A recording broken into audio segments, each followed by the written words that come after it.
that comes after 15 and before 17. It is an even number, and it is often mentioned when talking about ages, such as turning 16 years old. November, and Russia was covered in snow. Moscow, St. Petersburg, Leningrad region, Murmansk, all were hit by the first powerful storm.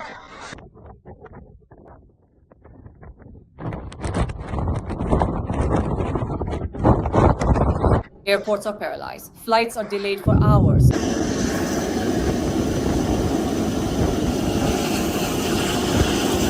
Highways are closed.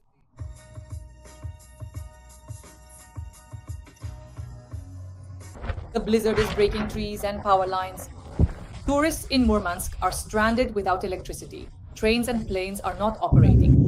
In the Leningrad region in St. Petersburg, locals are waiting for hours for their flights. I came back 10 minutes later. That's it.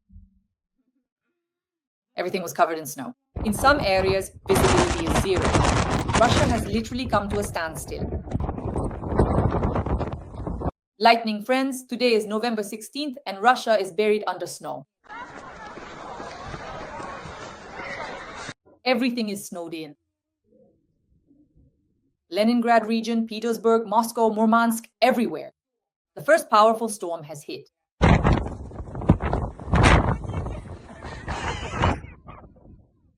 Airports are paralyzed, flights are delayed for hours, highways are closed, blizzards are breaking trees and power lines.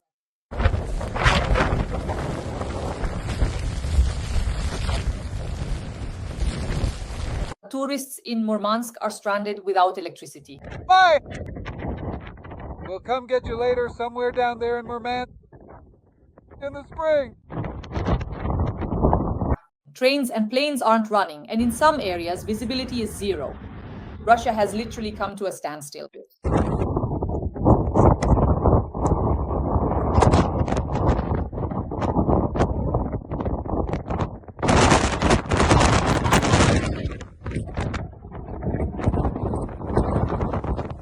Breaking news, friends. Today is November 16th, and Russia is officially snowed in. The first snowfalls have turned into a collapse in St. Petersburg. Dozens of flights have been delayed. People are being herded onto planes and then sent back out several times. In Mormansk, the blizzard is so strong that federal highways are closed.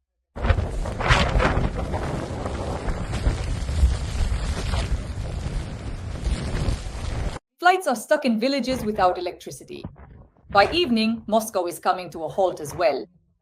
The storm has exposed the main infrastructure of the great power. It collapses at the first snowfall. And this is only the beginning of winter.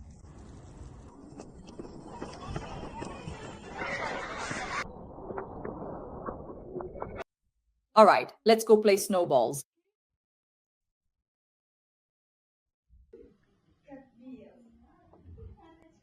The collapse begins. St. Petersburg, Leningrad region. St. Petersburg and the Leningrad region were the first to be hit. During the day, the city and suburbs were literally buried in snow. Local residents report that it's not just St. Petersburg itself being covered. Gachina, Stary Novi Pitagov, Lomonosov, and other districts have also been buried under snow. Visibility on the roads drops sharply. The blizzard is hitting the highways. Cars are stuck in a long traffic jam.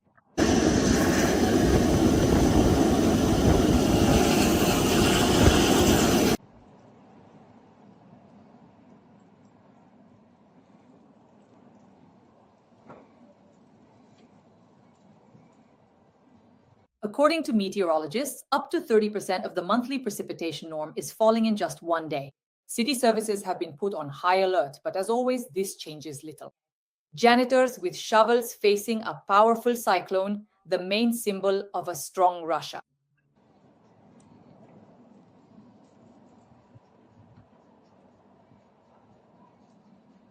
Pulkovo airport. Dozens of flights have been grounded. In St. Petersburg, the situation has rapidly escalated into a transportation collapse. According to Russian media, about 40 flights have been delayed and 20 more have been postponed. 10 flights are waiting to land. This is just the beginning. Passengers to Ufa. They have been waiting for their plane for 10 hours. People were boarded onto planes several times only to be taken off again. For a country that boasts about its import-substituted airplanes, the blizzard turned out to be stronger than any spiritual bonds.